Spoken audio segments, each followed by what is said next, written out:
Welcome back, Focus Learners. Today, we're dissecting a company that has completely, and I mean literally, rewired human attention. Think about this for a second. By 2026, Netflix is projected to reach a staggering 325 million paid subscribers worldwide. That scale is just wild, right? It's an absolute empire built on our screens.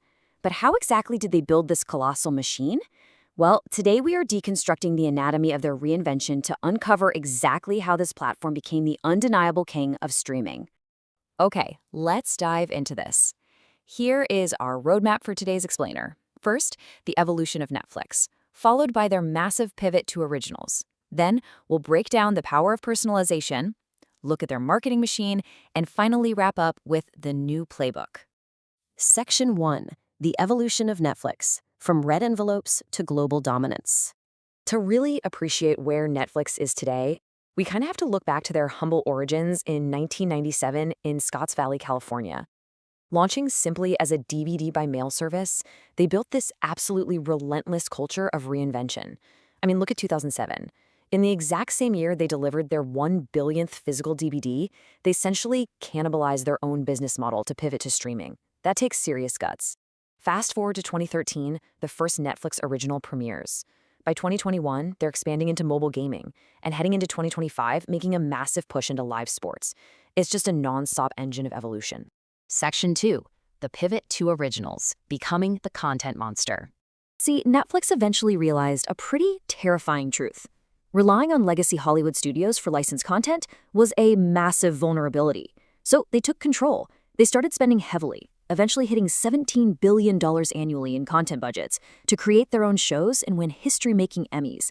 And this brilliantly illustrates the exact result. By 2022, fully half of their U.S. library was produced in-house. They essentially built an entire Hollywood studio's worth of content from scratch to ensure they'd never be dependent on legacy studios again.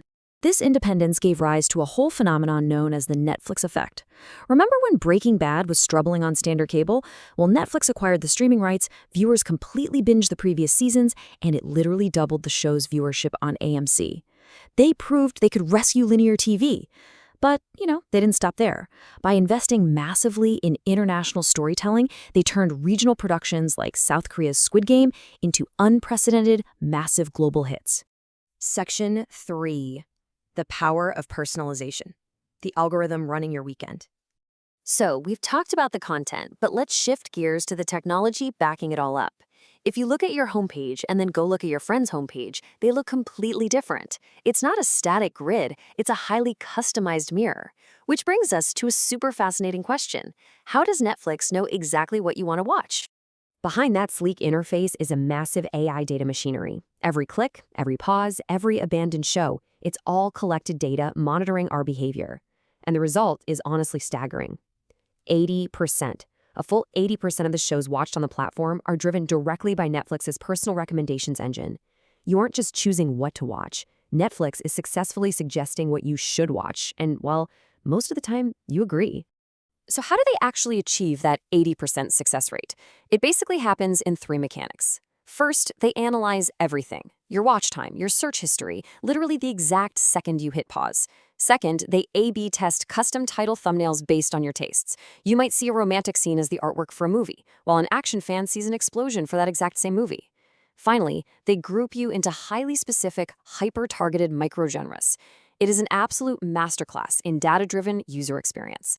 Section 4. The marketing machine, creating global viral moments. Netflix leverages a massive $2 billion marketing budget, but not to sell you on the brand itself. No, it's to create absolute cultural obsessions around specific titles. As CMO Marian Lee Dekas puts it, the point of the board is to have fun, be edgy, and push all the way to the edge. She's referring to their highly reactive marquee billboards in major cities. They take this totally traditional physical advertising medium, inject bold, guerrilla-style messaging into it, and make it something people actively want to photograph and share online. So the crucial point is how brilliantly they bridge real-world stunts with digital virality. Just look at their guerrilla tactics for Squid Game. They didn't just run boring banner ads. They literally placed giant physical replicas of the show's creepy doll in global cities. This ignited massive viral dance challenges on TikTok. The hashtag reached a mind-blowing 82 billion views, which directly drove 4.38 million new global subscribers. They essentially turned a TV show into a worldwide participatory event. Section 5. The New Playbook. Winning the Streaming Wars. Now, Netflix isn't alone anymore. Facing fierce, deep-pocketed competition from platforms like Disney+, Amazon, and Apple, they've had to write a completely new playbook. To really understand their financial strategy to stay on top, we have to look at a core metric called ARPU, or Average Revenue Per User. While raw subscriber counts get all the flashy headlines, ARPU reveals how much money a streaming service actually makes from each individual subscriber. It's the true indicator of a platform's financial health and pricing power. Look at the sheer dominance revealed in this stark contrast from the first quarter of 2024. In the domestic market, Netflix was pulling in $17.30 per user. Disney Plus, on the other hand, was at just $6.84. Even with incredibly popular global brands like Marvel and Star Wars under their belt, legacy competitors are just struggling to monetize their user base with the same efficiency that Netflix has mastered.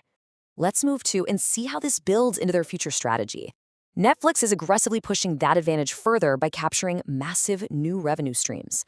Heading into 2025 and 2026, they are diving headfirst into live sports, with a $5 billion WWE deal and exclusive NFL Christmas games.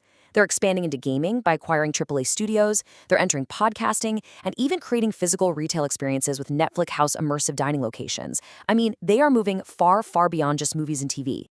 At the same time, they've successfully navigated some tough economic headwinds by making highly lucrative calls.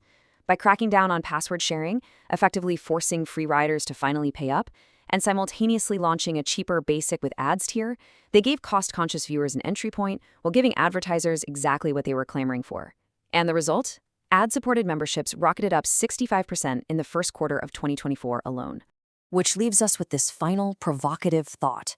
With movies, television, mobile games, podcasts, and live sports all aggressively consolidating into one single place, will Netflix become the ultimate monopoly of human attention? It's definitely something to think about the next time you open the app to unwind. Consider exactly how much of your daily screen time is powered by this one single company. Thank you so much for joining me today, focused learners. Keep asking questions, and I'll see you in the next explainer.